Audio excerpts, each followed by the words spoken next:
예수는 나의 주, 죽음에서 살아나신 주. 우리 같이 주님을 찬양하겠습니다. 예수는 나의 주, 죽음에서 다시 살아나신 주. 무릎을 꿇고 입을 다 모아 예수는 나의 구세주. 아멘, 아멘. 자, 로마서 8장 31절부터 39절 오늘 우리가 같이 받아야 될 말씀입니다.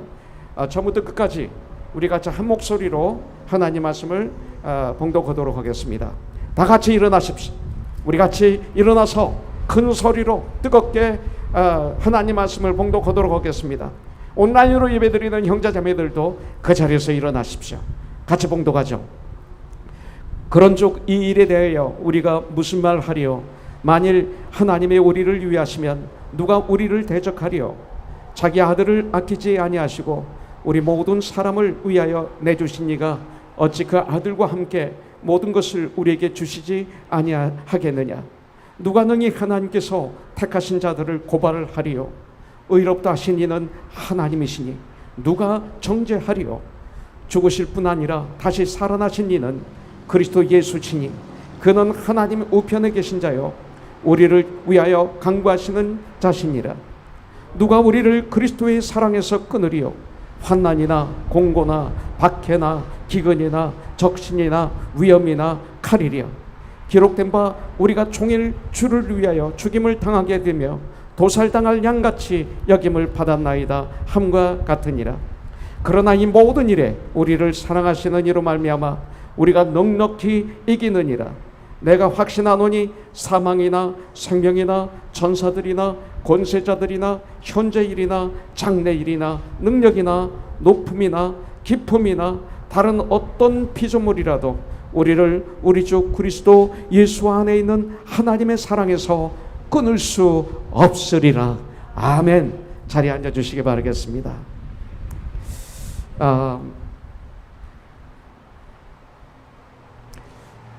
오늘 제목을 우리가 넉넉히 이기느니라. 바로 지금 이런 재난을 당하고 있는 이런 환경 속에서 꼭 우리에게 필요한 말씀을 지난 한 주간의 큐티에서 우리에게 계속 허락하고 계시는 것을 볼 수가 있습니다. 조금 전에도 말씀드렸지만 이 pandemic 19, 이 코로나로 인해서 교회가 영적으로 이렇게 보면 위험에 처해 있습니다. 온라인으로 예배드리는 거 하나님이 허락하십니다. 아주 좋습니다. 그러나 특별한 경우입니다. 여행을 갔다든지 출장을 갔다든지 어쩔 수 없는 여러 가지 어려운 환경 속에서 교회를 못 나올 때 하나님은 이렇게 온라인의 예배를 허락하십니다. 그러나 이 온라인 예배가 체질화되면 무서운 문제가 생깁니다. 온라인 예배는 어텐션하는 게 부족합니다. 모든 걸 끊고 말씀만 듣고 주님만 바라보고 주님께 예배드리며 형제자매와 같이 사랑을 나누며 이 십자가의 그 사랑을 나누기가 힘듭니다. 이게 온라인의 문제입니다.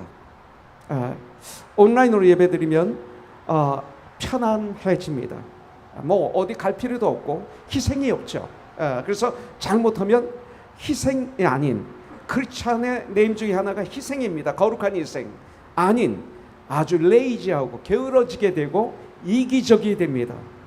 그래서 잘못하면 위험합니다.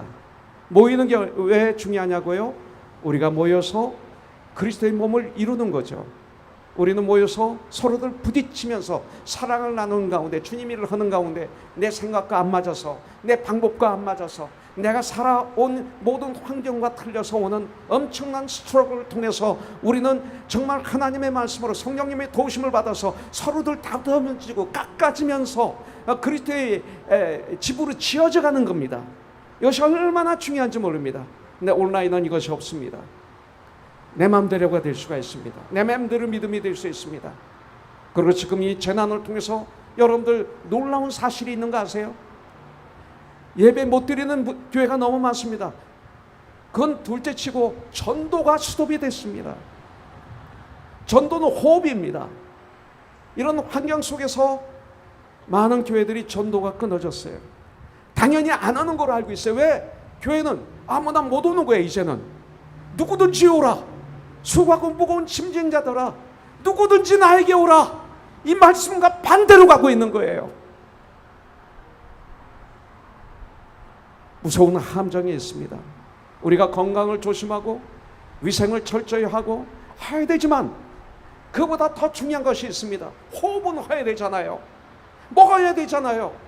먹지 않고 호흡하지 않고 건강하기를 원한다면 이건 문제 있는 것 아닙니까? 우리가 깨있지 않으면 나도 모르게 마귀의 꼬임에 넘어가서 여기 빠져 있는 거예요. 우선순위가 무너져 있어요.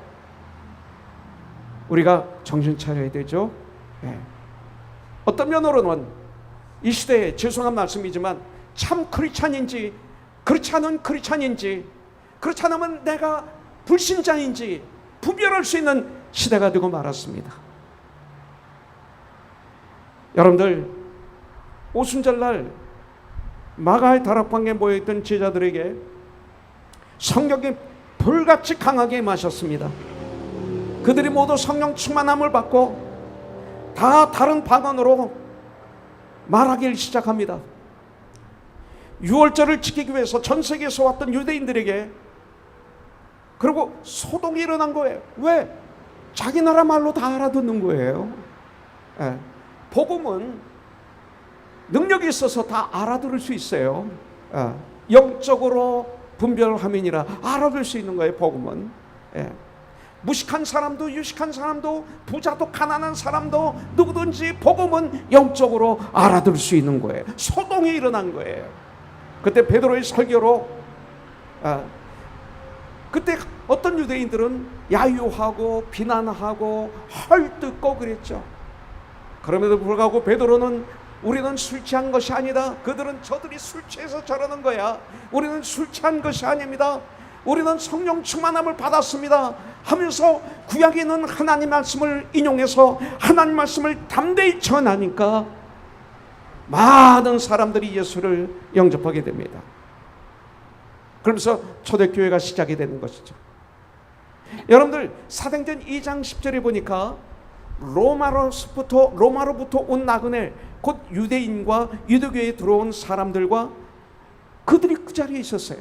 로마에서 온 유대인들과 그 다음에 유대교회에 들어온 사람들이 그 자리에 있었어요.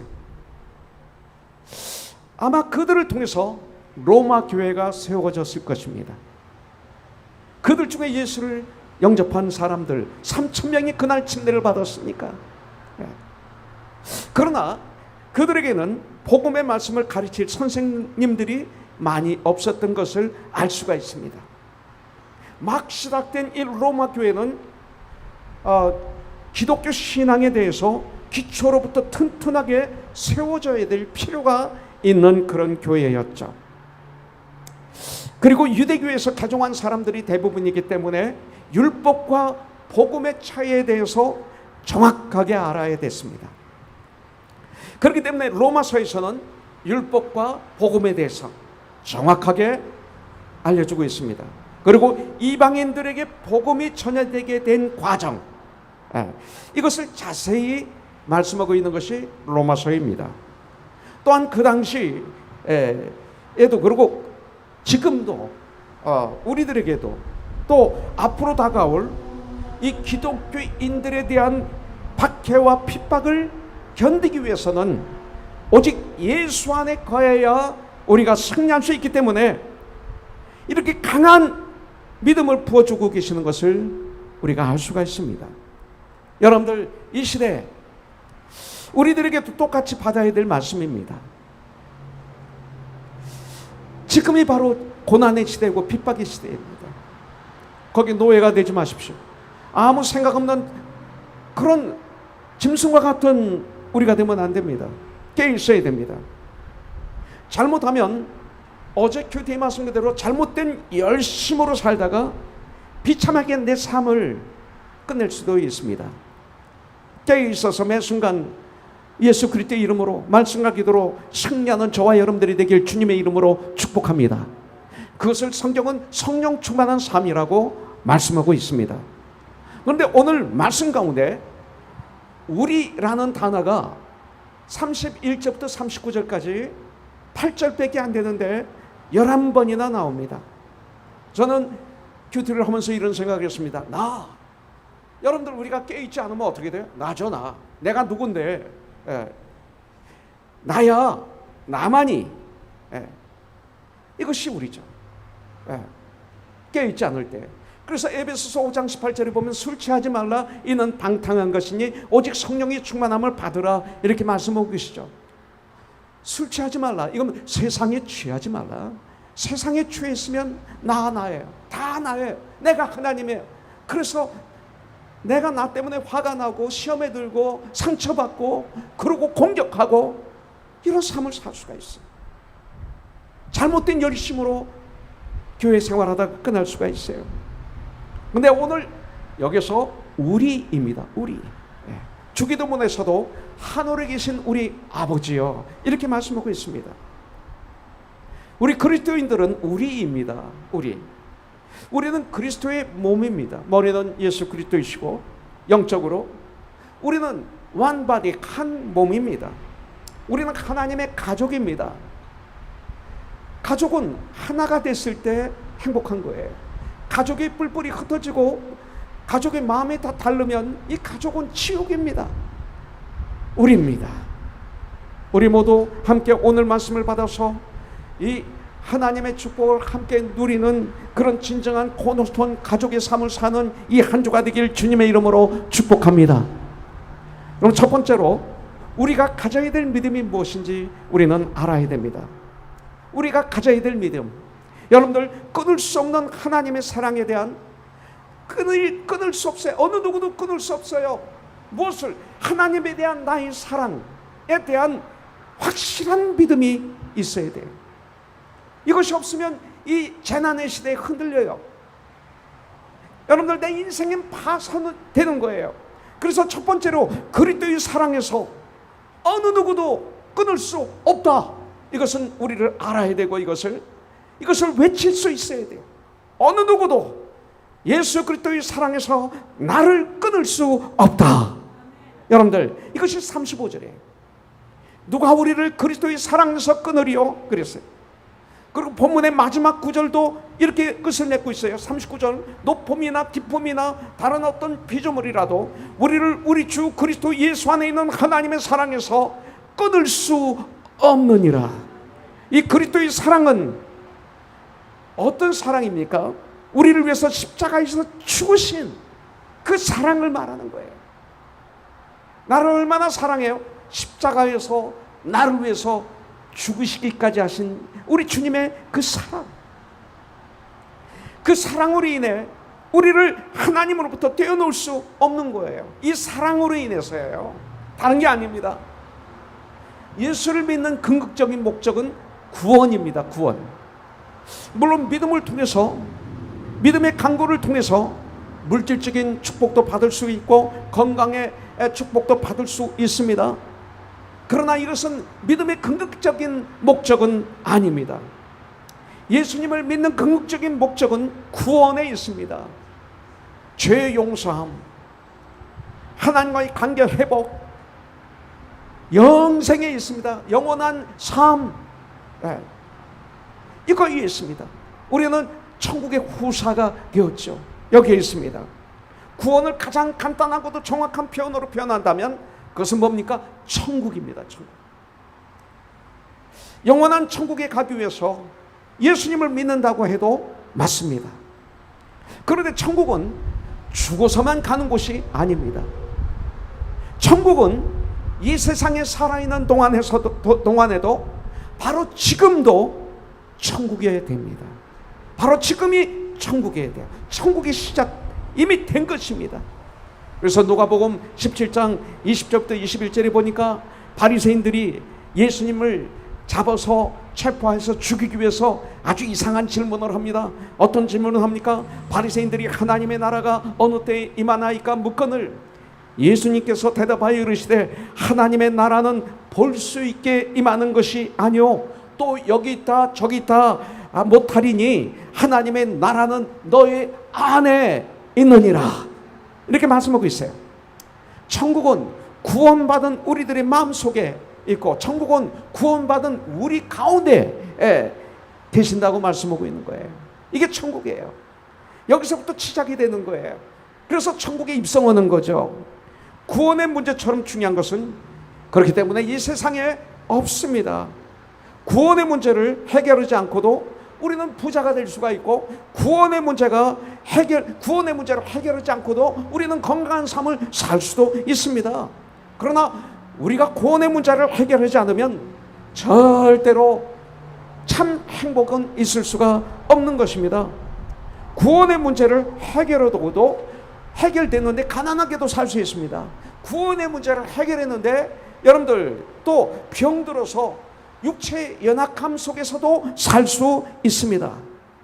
그러나 여러분들 참 구원 안에 바로 행복이 있고 천국에 있는 것입니다. 구원은 누굽니까? 바로 예수 그리스도이시죠. 그래서 로마서 14장에 보니까 음식 먹는 문제를 가지고 문제가 생겼던 것 같아요. 그러면서 이 결론은 뭐예요? 천국은 먹고 마시는 곳이 아니라 성령 안에서 주시는 의와 희락과 평강이니라. 이렇게 우리에게 가르쳐 주시는 거예요. 아무리 돈을 많이 쌓아놓았는데도 지옥 같은 삶을 사는 분이 있어요. 이 세상에 아무것도 없는데도 눈에 보이는 것은 없는데 천국에 사는 삶을 사는 사람도 있어요. 그렇기 때문에 행복은 많이 있느냐 많이 없느냐에 있는 것이 아니라는 걸 우리는 알 수 있는 거죠. 그래서 구원받은 사람들은 이런 찬양을 부르는 거예요. 내 영혼이 은총에 버 중한 죄짐 벗고 보니 슬픔 많은 이 세상도 천국으로 화하도다. 할렐루야 찬양하세. 내 모든 죄를 용서받고 우리 주 예수와 함께 동행하니 그 어디나 하늘나라. 3절에 이런 말씀이 있어요. 높은 산이나 거친 들이나 초막이나 궁궐이나 내 주 예수 모신 곳이 그 어디나 하늘나라. 할렐루야 찬양하세. 내 모든 죄 사함받고 주 예수와 동행하니 그 어디나 하늘나라. 높은 산이 거친 들이 초막이나 궁궐이나 내 주 예수 모신 곳이 그 어디나 하늘나라. 할렐루야 같이 하죠. 할렐루야 찬양하세. 내 모든 죄 사함받고 주 예수와 동행하니 그 어디나 하늘나라. 아멘, 아멘. 그렇다면 천국을 잃어버리고 사는 이유가 무엇일까요? 왜 천국을 우리는 잃어버리고 살까요? 혹시 이 중에 예배를 드리고 있는데 천국을 잃어버리신 분이 있습니까? 내 안에 불안과 공포와 두려움과 상처와 시험과 이런 거로 가득 차 있는 분이 계십니까? 성경은 그것은 바로 죄 때문이라고 가르쳐주고 있습니다. 죄입니다. 바로 여러분들 천국을 잃어버리게 하는 무서운 마귀의 도구는 죄입니다. 천국을 잃어버린 이유 죄 때문입니다. 많은 사람들 가난하기 때문에 불행하다고 생각하는 분들이 너무나 많이 있는 걸 발견했습니다. 그렇지 않습니다. 내가 원하는 걸 가지면 그러면 행복할 것이라고 생각하는 분들이 있습니다. 아닙니다. 우리 주의 뉴스를 통해서 저는 많은 것을 보게 됩니다. 그분들이 원하는 것을 다 가졌지만 다 이루었지만 너무나 불행한 삶을 사는 분들을 우리는 뉴스를 통해서도 많이 보게 됩니다. 우리가 행복한 삶, 구원받은 삶을 살지 못하는 까닭은 그렇기 때문에 죄 때문이라는 걸 성경은 가르쳐주고 있습니다. 행복은, 참 평안은 내가 원하는 것을 가져야 오는 것이 아닙니다. 아니, 어떤 면으로 예수 없이 내가 원하는 걸 가지면 가질수록 더 목마르고 더 외롭고 더 고독한 것을 우리는 압니다.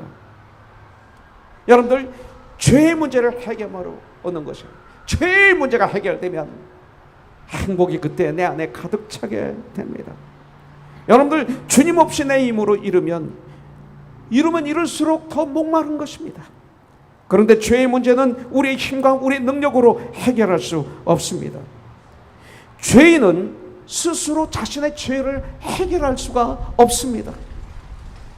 죄는 상대방이 용서해 줘야 됩니다. 그때 죄는 끝나는 거예요. 해결되는 것입니다. 여러분들, 상대방이 용서해 주지 않는다면 내가 아무리 노력해도 그 죄는 해결되지 않습니다. 누가복음 15장을 보십시오. 탕자의 비유가 나옵니다. 탕자가 자기 죄를 회개합니다. 그리고 아버지께 돌아옵니다. 아주 잘한 거예요. 그렇다고 해서 죄가 해결됩니까? 아닙니다. 탕자의 아버지가 그 죄를 용서해 주지 않는다면, 그 아들을 받아주지 않는다면 그 탕자의 회개가 아무 소용이 없는 거예요. 탕자가 뉘우치고 돌아온 것도 아무 소용이 없는 거예요. 탕자의 죄의 회복은 탕자에게 있는 것이 아니라 그 능력은 탕자의 아버지께 있는 거예요. 우리는 모두 죄인이기 때문에 우리들에게는 구원의 능력이 없어요. 우리 인간은 구원에 대해서는 전적으로 무능력한 존재예요. 그래서 세상 사람들은 포기하고 사는 거죠.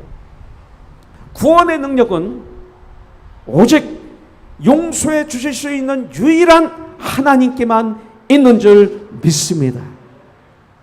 그런데 우리 하나님은 우리를 너무나 사랑하신다고 그랬어요.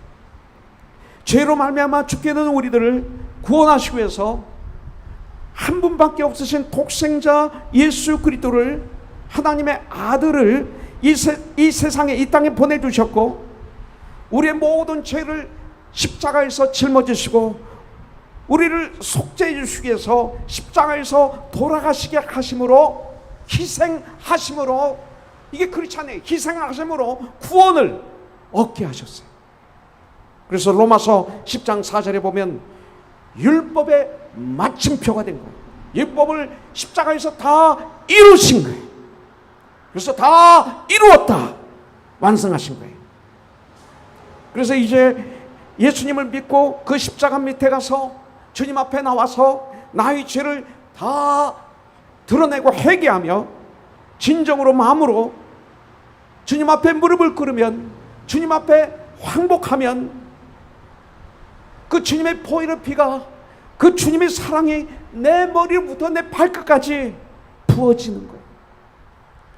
하나님께서 우리 죄를 용서해 주시고 우리를 구원해 주시기 위해서 십자가의 방법을 선택한 것에는 너무나 중요한 이유가 있었던 거예요. 이 죄의 문제는 용서를 통해서만이 해결할 수 있기 때문에. 그런데 진정한 용서는 사랑을 통해서만이 가능한 거예요. 바로 사랑이에요, 사랑. 진정한 용서를 위해서 필요한 것은 오직 하나님의 사랑입니다. 그런데 많이 사랑하면 어떻게 돼요? 많이 용서할 수 있어요. 조금만 사랑하면 조금밖에 용서를 못해요. 그러나 우리 주 그리스도 예수님의 십자가의 사랑은 이 세상 어디서도 찾아볼 수 없는 유일한 사랑이에요. 그 십자가의 사랑이 우리의 모든 죄를 다 용서하시게 하시는 거예요. 그 예수님의 십자가의 사랑 앞에 용서받지 못할 죄는 없습니다.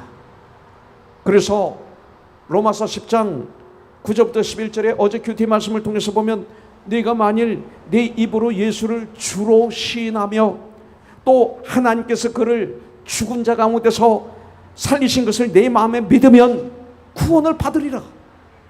여러분들, 10절의 말씀을 설명해 준 거예요. 9절이. 그러면서 10절에서 이제 선고하는 것입니다.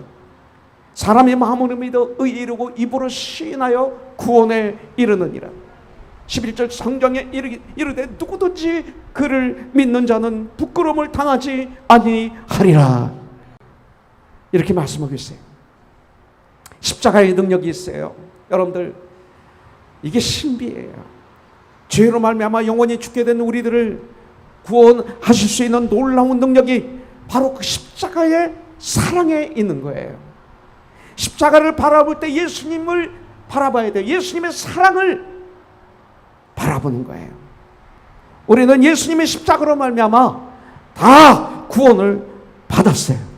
이것이 바로 믿음의 핵심입니다. 이것은 어린아이도 알 수 있고 노인도 알 수 있고 무식한 자, 유식한 자, 마음만 열면 영적으로 누구든지 알 수 있는 말씀이에요. 여러분들, 예수님께서 십자가에서 달려 돌아가심으로 우리는 다 구원을 받은 거예요. 그래서 어떤 환경도 그 누구도 하나님의 사랑에서 나를 끊을 수가 없는 거예요. 그러나 사탄은 우리를 하나님의 사랑에서 끊으려고 세상의 모든 것들을 다 동원하여, 도구로 동원하여 별짓을 다 합니다.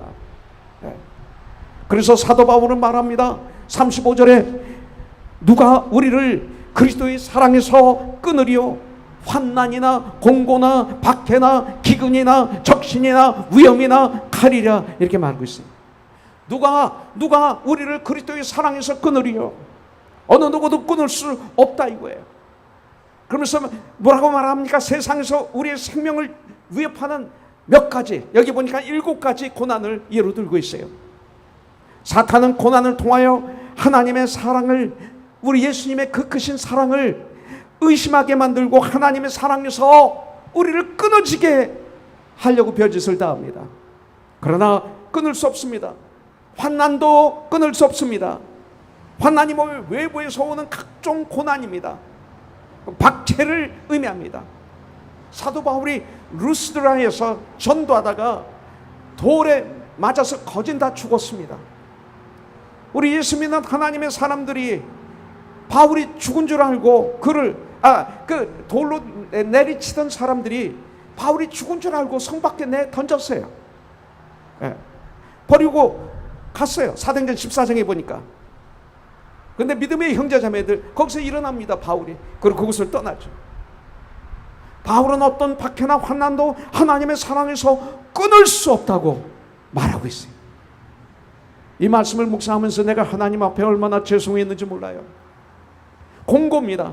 공고라는 뜻은 뭡니까? 좁은 방에 갇혀 있는 것과 같은 답답함, 그런 행동, 그 행동의 제약을 당하고 있는 거예요. 지금 마치 지금 것 같이. 정신적인 고통을 말합니다. 여유가 없습니다. 외부로부터 오는 고난과 박해도 무섭지만 내 마음 안에서 일어나는 정신적인 고통은 더 무섭습니다. 공황장애라도 볼 수가 있습니다. 핍박입니다. 핍박도 사랑에서 끊을 수 없습니다. 이것은 바로 예수 그리스도 때문에 받는 박해를 말합니다. 바울이 복음 때문에 옥에 갇히고 매를 수없이 맞고 40에 하나 가만 태장에도 맞고 그걸 5번이나 맞았어요. 이것을 핍박이라고 말합니다. 기근입니다. 이 세상에서 가장 비참한 것은 먹을 것이 없어 굶주리고 그래서 죽는 것입니다. 구약에 보면 먹을 것이 없어서 자기 아이를 잡아서 삶아 먹었다, 이렇게 성경에 나오는 걸 볼 수가 있어요. 이 기근도 예수님의 사랑에서 끊을 수 없습니다. 적신입니다. 이것은 완전히 헐벗었다, 옷이 없어서 헐벗은 상태를 얘기합니다. 그 다음에 위험입니다. 생명의 위험입니다. 복음을 증가하다가 오는 이 생명의 위험. 바울을 잡아 죽이지 않고는 먹지도 않고 그리고 마시지도 않고 자지도 않겠다고 동맹을 맺은 유대인들이 40명이나 있었습니다. 나를 미워하고 저주하는 사람 한 사람만 있어도 견디기 어려운 나인데, 우리인데 바울을 잡아 죽이기 위해서 금식하며 처리하는 사람이 무려 40여 명이나 있었습니다. 얼마나 힘들었을까요? 이것이 위험이었어요, 바울에게. 그러나 바울은 말합니다. 35절에서 누가 우리를 그리스도의 사랑에서 끊으리요 그랬어요. 칼입니다. 마지막으로 칼에 찔리는 걸 의미하죠. 죽음을 말하는 것입니다. 순교를 당함을 말하는 것입니다. 바로 이렇게 나의 안과 밖에서 나를 위협하는 것들이 있지만, 그러나 그런 것들도 우리를 하나님의 사랑에서 끊을 수 없다라고 바울은 이 시간 외치고 있고 간증하고 있고 부르짖고 있는 것입니다. 여러분들, 왜 바울은 그렇게 살았을까요? 호세아서 11장 8절에 보면 에브라임이여 내가 어찌 너를 놓겠느냐, 이스라엘이여 내가 어찌 너를 버리겠느냐, 하나님의 사람들을 얘기하는 것입니다. 오늘 이 시간 저와 여러분들에게 말합니다. 내가 너희들을 어떻게 놓겠느냐, 내가 너희를 어떻게 버리겠느냐, 내가 어찌 너를 아드마같이 놓겠느냐, 어찌 너를 스보임같이 두겠느냐, 내 마음이 내 속에서 돌이켜 나의 긍휼이 온전히 풀붙듯 하는구나. 나의 사랑이, 너에게 향한 나의 사랑이 어찌 너를 놓겠느냐, 어찌 너를 버리겠느냐. 절대 그럴 수 없다라고 우리 주님은 오늘 우리에게 말씀하시는 것입니다. 하나님의 사랑은 어떤 것으로든 끊을 수가 없는 줄 믿습니다. 주님과 나 사이에 맺어진 사랑의 끈은 그 누구도 끊을 수 없습니다. 줄이 끊어지는 순간 내 생명은 죽음에 이르게 되고 마는 것이기 때문에 그렇습니다. 35절에서 누가 우리를 그리스도의 사랑에서 끊으리요 이렇게 말하고, 그 다음에 38절부터 39절에서 더 강하게 우리에게 도전을 주고 있습니다. 여기서 보면 내가 확신하노니 사망이나 생명이나 천사들이나 권세자들이나 현재일이나 장래일이나 능력이나 높음이나 깊음이나 다른 어떤 피조물이라도 우리 주 그리스도 예수 안에 있는 하나님의 사랑에서 절대로 끊을 수 없으리라 그랬어요. 이 말씀을 보면 죽고 사는 것도, 천사도, 권력도, 성공과 실패도, 그 어떤 것도, 성공할 때도 실패할 때도, 좋을 때도 나쁠 때도, 그 어떤 것도 우리를 그리스도의 사랑에서 끊을 수 없는 것이에요. 사도 바울은 자신이 복음을 위해서 살면서 경험해야 했던 여러 가지 고난을 통해 이 시간 우리에게 간절하게 알려주려고 그냥 간절한 마음으로 얘기하는 것입니다. 그리고 고난당하는 성도의 모습을 시편 44편 22절의 말씀을 인용해서 마치 도살장으로 끌려가는 양의 모습으로 비교하고 있습니다. 그것이 36절이죠. 기록된 바 우리가 종일 주를 위하여 죽임을 당하게 되며 도살당할 양같이 여김을 받았나이다 말하고 있어요. 그렇습니다. 바로 우리 성도들 주님 때문에, 예수님 때문에 고난을 당하고 핍박을 당하게 될 것입니다. 또 당합니다. 앞으로도 당할 것입니다. 그 모습이 꼭 성경에 기록된 것처럼 도살장으로 끌려가는 어린 양의 모습과 같을 때가 있습니다. 너무 초라하죠. 너무 비참하죠. 신문을, TV를, 또 인터넷에 들어가서 여러 가지를 보며 또 전 세계를 이렇게 바라볼 때 전 세계적으로 이런 핍박이 점점 교회에 다가오는 것을 볼 수가 있습니다. 교회가 어려움을 당하고 있습니다. 벌써 지금 어려움 당했습니다. 예배를 못 드리게 하지. 전도가 아주, 교회들이 전도 포기했어요. 안 하는 걸 알고 있어요. 이 시간은 어떻게 할 거예요? 때를 얻든지 못 얻든지 복음을 증거하라고 그랬는데 우리는 지금 때가 못 얻었다고 해서 전염병 때문에, 바이러스 때문에 꼼짝 못하는 바이러스의 노예가 되고 말았어요. 그렇다고 해서 바이러스를 무시하라는 게 아니죠. 이렇게 마스크를 쓰고 손을 닦고 최선을 다해야죠. 이것이 크리스찬이죠. 크리스찬이 하나님께만 영광 올려드리는 게 아니라 주의 은혜를 끼쳐야 되니까. 그런데 본질을 벌써 잃어버렸어요. 핍박하는 대로 그냥 순종하면서 따라가고 있어요.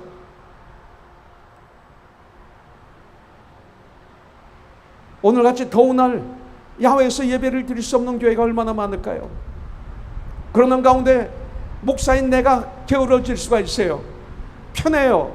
점점 몸이 거기에 노예가 되는 거예요. 그러다 보면 어떻게 돼요? 싫어요. 좋은 게 좋은 거예요. 타협하게 돼요. 무서운 함정이죠. 이런 고난당하기를 싫어해요. 핍박이 와요. 핍박받는 거 싫어해요. 왜 양으로 비유를 했을까요? 양은 순한 짐승입니다. 양은 힘이 없습니다. 이 시대 교회가 그렇게 보이잖아요. 그렇기 때문에 도살장으로 끌려간다는 사실을 알면서도 아무런 반항도 하지 못한 채 초라하게 끌려갑니다. 이렇게 눈으로 보면 불쌍하게 보입니다. 그러나 주님은 오늘 우리에게 말씀하십니다. 37절에서 그러나 이 모든 일에 우리를 사랑하시는 이로 말미암아 우리가 넉넉히 이기느니라. 예수 안에 거한다면. 그래서 두 번째로 우리는 예수 안에서 넉넉히 이길 수 있다라고 주님은 오늘 우리에게 알려주고 계십니다. 넉넉히 이긴다는 말은 뭡니까? 이기고도 또 이길 수 있는 힘이 있다 이거예요. 이겼는데 이기고 난 다음에도 그냥 이길 수 있는 능력이 남아있는 것, 넉넉히 이기는 거예요. 우리가 주님 때문에 받는 고난이 도살장으로 끌려가는 양과 같이 연약해 보일 수 있습니다. 그러나 이 시간 우리의 주님을 바라보시기를 바라겠습니다.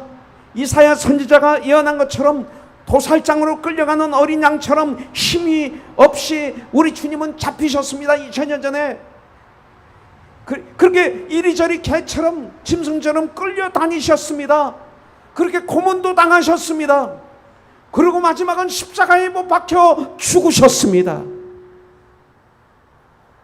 그러나 주님은 3일 만에 죽음을 이기시고 사망 권세를 이기시고 죄를 이기시고 부활하심으로 말미암아 죽음에서 승리하셨어요. 넉넉히 승리하셨어요. 그래서 믿는 자들의 죄의 값을 다 십자가에서 지불하셨어요. 사도 바울을 보십시오. 나와 똑같은 성정을 가진 사도 바울이 어떻게 살았습니까? 복음 때문에 여러 번 감옥에 갇혔습니다. 매도 수없이 맞았습니다. 태장으로 맞았습니다. 마운드에서 하나 가만 서로 앞대 매를 5번이나 맞았습니다. 돌에 맞아서 죽기 직전까지 갔습니다. 가는 것마다 동족 유대인들의 핍박도 협박도 받았습니다. 복음 전하러 가다가 배가 파산해서 7일 동안 바닷속에서 죽음 직전까지 가는 그런 체험도 했습니다. 또한 이방인들로부터도 핍박을 받았습니다. 먹을 것이 없어서 굶주린 때도 있었습니다. 춥고 헐벗을 때도 있었습니다. 복음을 전하는 동안 강도의 위험도 있었습니다. 강의 위험이 있었습니다. 언제 어디서 자기를 죽일지 모르는 그런 위험한 가운데 바울은 살았던 것입니다. 그러나 바울은 간증합니다. 35절에서 누가 우리를 그리스도의 사랑에서 끊으리요. 37절에서 그러나 이 모든 일에 우리를 사랑하시는 이로 예수 그리스도로 말미암아 우리가 넉넉히 이기느니라. 할렐루야. 어떤 환난이나 핍박이나 기근이나 헐벗음이나 굶주림도 하나님의 사랑에서 나를 끊어놓지 못한다. 이게 믿음입니다. 도리어 바울은 고린도 후서 5장 14절에 보니까 그리스도의 사랑이 우리를 강권하시는도다. For the love of Christ controls us. 이렇게 말하고 있습니다. 강권한다는 말은 우리 예수 그리스도의 사랑이 내 안에 파도처럼 밀려오는 것을 말하고 있어요. 여러분들 그렇게 많은 환난과 핍박과 헐벗음과 추위와 굶주림과 생명의 위험이 많았었지만 그 바울 안에 파도처럼 밀려오는 하나님의 사랑 때문에 나는 넉넉히 승리할 수 있었다. 그리고 승리하고 있다. 앞으로도 승리할 것이다. 간신히 이긴 것이 아니에요. 넉넉히 이기는 거예요. 다시 말합니다. 넉넉히 이긴다는 말은 이기고도 힘이 남아 돌아갈 정도로 이긴다. 이거예요. 사도 바울이 말로 표현할 수 없는 이 고난과 환경 속에서도 승리할 수 있었던 것은 바로 Love of God, 하나님의 사랑 때문이었어요. 여러분들 사무엘상 17장 유명한 얘기가 나오죠. 블레셋 군의 총사령관, 바로 거인 골리앗과 소년 다윗의 대결, 유명한 스토리입니다. 극과 극으로 표현하고 있죠. 그런데 다윗이 그와 싸우기 위해 준비한 것은 뭐예요? 작은 돌멩이 5개, 물맷돌 5개라고 그러죠. 조련사가 이스라엘 갔다가 나한테 준 선물이 하나 있는데 바로 그곳에서 가져온 작은 돌멩이 하나였어요. 지금도 제 방에 있습니다. 아마 그보다 더 작았을 것 같아요. 5개의 돌멩이. 그리고 더 중요한 것은, 여러분 잘 들으세요. 자, 돌멩이 하나로 5개를 다 던졌습니까? 다윗이? 아니에요. 돌멩이 하나를 쐈는데, 맷돌로 쐈는데, 물맷돌로 그 골리앗의 이마에 맞으면서 그냥 골리앗은 쓰러졌고 죽었어요. 남아있는 돌이 4개가 있어요. 이것을 넉넉히 이기고도 4개가 남았다, 이 소리. 이 골리앗과 다윗의 중요한 포인트 중에 하나예요. 4개가 남았어요. 태규 형제, 할렐루야. 이번에 그렇게 우리는 이겨야 돼. 자, 보리떡 5개와 물고기 2마리, 오병이어의 기적이 있었죠. 근데 장정, 그러니까 어른 남자들 5,000명이 먹고도 12왕절에 차고 넘치게 거두었다, 이렇게 말씀하고 있어요. 어른 남자 5,000명이면 어린아이들이 더 많겠죠. 여인들이 더 많겠죠. 여자들이. 얼마나 많은 사람들이 먹었어요. 그런데 배불리 먹고도 12광절에 찼는데 차고 넘쳤다 그랬어요. 이것을 넉넉히 이겼다 그러는 거예요. 우리 크리스찬은 그런 삶이에요. 하나 더 볼까요? 사사기 7장에 보면 기도원의 300군대, 300군사가 나와요. 미디안의 대군단. 그러니까 미디안 군대는 그냥 온 들판에 메뚜기 떼처럼 가득 있는데, 이런 군대를 300명이 싸운 거예요. 근데 이 300명의 기도원 군대가 넉넉히 이기고도 남았어요. 여러분들, 지금 이 재난의 시대, 어려운 이 시기, 지금 내 앞에 있는 그 문제가 골리앗 장구처럼 큽니까? 작습니까? 미디안 군대처럼 수가 많습니까? 혹은 작습니까? 환경이 안 돼, 어렵습니까? 쉽습니까? 여기 있는 것이 아니라는 거예요. 하나님이 나와 함께 하시면, 오늘 말씀을 하시면, 우리 하나님이 나와 함께 하시면 우리는 넉넉히 이기기도 남는다. 이것이 이번 코로나예요. 넉넉히 이기는 것, 바울은 확신합니다. 믿음은 문제입니다. 문제는 믿음입니다. 이것을 바울이 확신하는 거예요. 지금까지 바울은 자신이 직접 경험하였던 생명을 위협하는 여러 가지, 아니 7가지 고난을 말한 다음 우리를 하나님의 사랑에서 끊으려고 하는 사탄의 도구가 될 수 있는 것들을 38절에서 39절에서 말하고 있어요. 내가 확신하노니 사망이나 생명이나 천사들이나 권세자들이나 현재일이나 장래일이나 능력이나 높음이나 기쁨이나 다른 어떤 피조물이라도 우리 주 그리스도 예수 안에 있는 하나님의 사랑에서 끊을 수 없으리라. 사망이나 생명, 여러분들 이 큐티 할 때 그냥 지나치지 마세요. 묵상하셔야 돼요. 사망이나 생명도 죽음에 대한 공포예요. 삶에 대한 두려움을 얘기하는 거예요. 생명, 삶에 대한 두려움, 사망, 죽음에 대한 공포.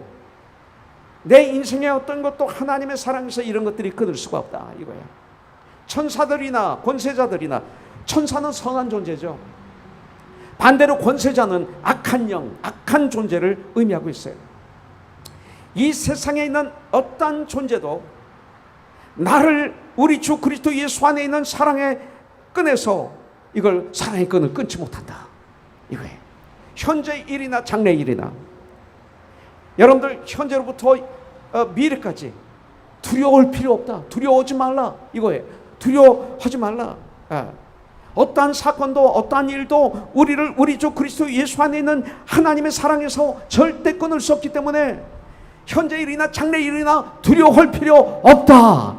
이렇게 능력이나 이 세상의 어떤 능력도 주님의 사랑을 끊을 수 없다. 정치, 경제, 정부, 법, 언론의 파워, 이 여러 가지 어떤 것도 주님의 사랑을 끊을 수 없어. 이게 크리스천이에요. 여러분들 높음이나 기쁨이나, 높음은 부를 얘기해요. 영광을 말할 수 있어요. 출세, 권력 이런 것들을 말할 수가 있어요. 높은 사람들, 여러분들 정말 깨어있지 않으면 많은 사람들 내가 부를 이루고 출세하고 권력을 잡고 그러면 하나님의 사랑을 잃어버리고 하나님을 떠나는 분들이 우리 주위에 너무나 많아요. 기쁨이란 뭐예요? 가난, 또 멸시, 천재, 받는 낮은 위치, 어두운 삶 이런 것들을 말하죠. 살다 보면 우리는 높이 올라갈 수도 있고 그리고 밑바닥까지 떨어질 수도 있습니다. 저는 이 두 가지를 다 겪어봤어요. 하루아침에 가장 생의 밑바닥까지 떨어져 본 적이 있어요. 전 거기서 예수를 만났어요. 그래서 이 자리에 있는 거예요. 우리는 두려움은, 그런 두려움을 이길 수 있다 이거예요.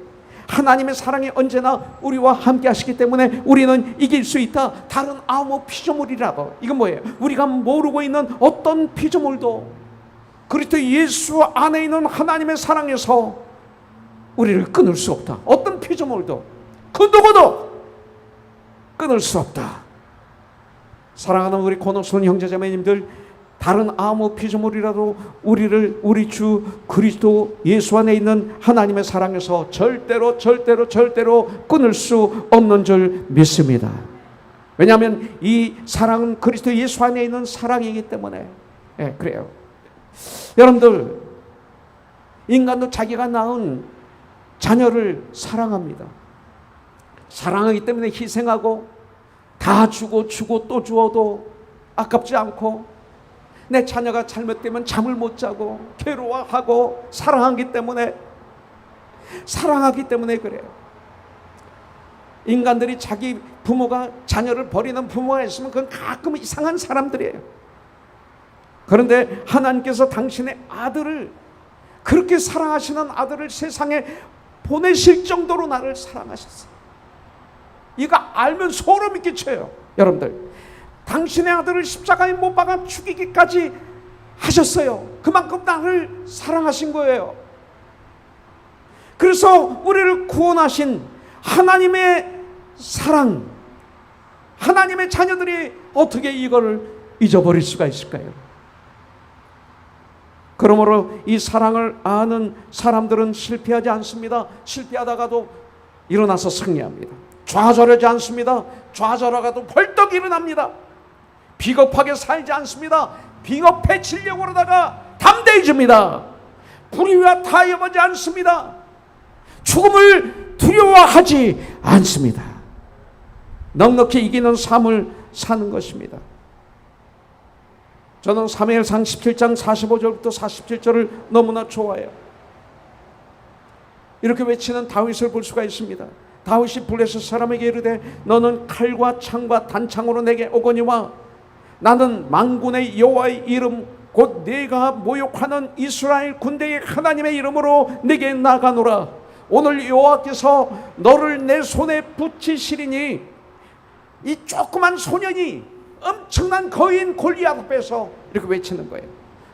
오늘 여호와께서 너를 내 손에 붙이시리니 내가 너를 쳐서 네 목을 베고 블레셋 군대의 시체를 오늘 공중에 세워 땅의 들짐승에게 주어 온 땅으로 이스라엘의 하나님이 계신 줄 알게 하겠고, 또 여호와의 구원하심이 칼과 창에 있지 아니함을 이 무리에게 알게 하리라.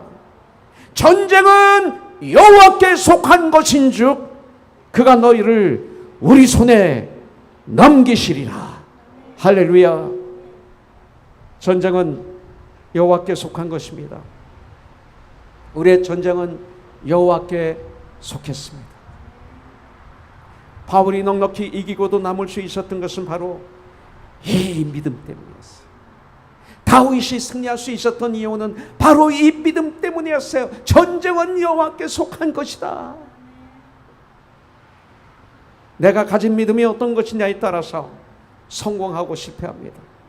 행복하고 불행합니다. 구원이 있고 멸망이 있을 수 있습니다. 나의 주 예수 그리스도는 나 때문에, 우리 때문에, 우리를 위해서, 우리를 사랑하셔서 우리를 구원하시기 위해서 십자가를 지셨어요. 그 십자가에 우리의 구원이 있고 이 십자가에 우리의 소망이 있습니다. 힘들고 어려울 때 바로 그 십자가를 바라보세요. 이 십자가를 외로울 때 주님의 얼굴 보라. 십자가를 생각하세요. 십자가를 붙드세요. 그럼 넉넉히 승리할 줄, 이길 줄 믿습니다. 이 시간 기도하죠. 같이 기도하겠습니다. 넉넉히 이기느니라. 말씀을 붙잡고 주님 감사합니다. 이 모든 일에 우리를 사랑하시는 예수 그리스도로 말미암아 우리가 넉넉히 이기는 것을 알았습니다. 주님 감사합니다. 회개하시고 감사하시고 결단하시는 시간, 그래서 이 한 주 출발하는데 놀라운 한 주, 기적과 표적이 일어나는 한 주 되기를 주님께 기도하십시오.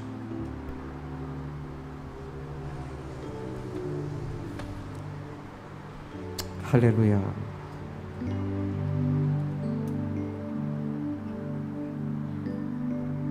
할렐루야. 나 표현 못해도 나 표현하리라. 다 고백 못해도 나 고백하리라. 다 알 수 없어도 나아가리라.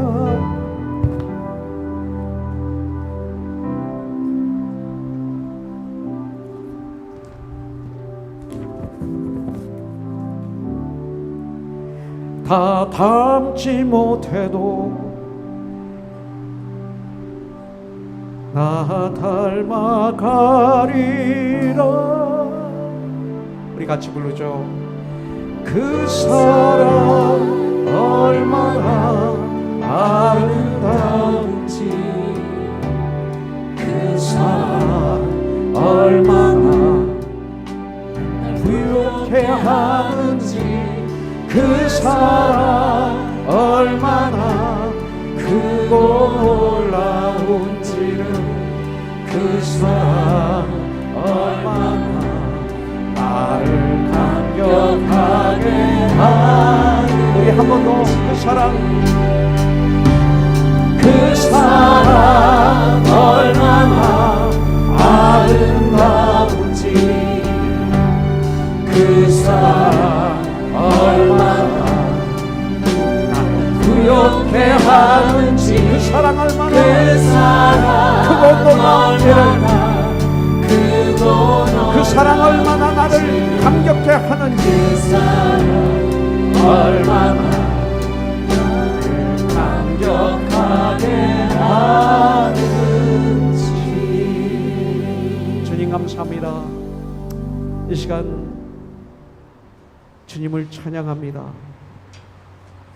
로마서 8장 말씀을 통해서 우리가 예수 그리스도 안에서 넉넉히 이기느니라 알려주시고 격려해 주시고 능력을 부어주시고 깨닫게 하시고 우리의 심장이, 우리의 마음이 뜨겁게 하여 주시고 주님의 사랑으로 전율하게 하여 주시고, 그리고 이 한 주간도 출발하게 하시니 너무나 감사합니다.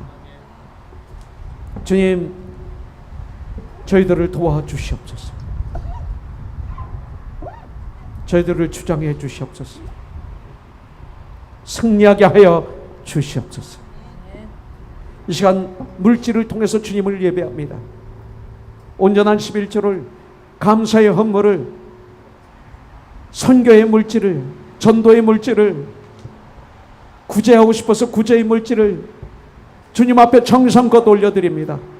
이런 고난이, 이런 환난이 있을 때, 그러면 그럴수록 극한 가난 속에서 더 풍성한 예배를, 연보를 주님 앞에 올려드립니다. 주님의 나라가 건강하게 세워지게 하여 주시옵소서. 예수님의 이름으로 기도합니다. 아멘.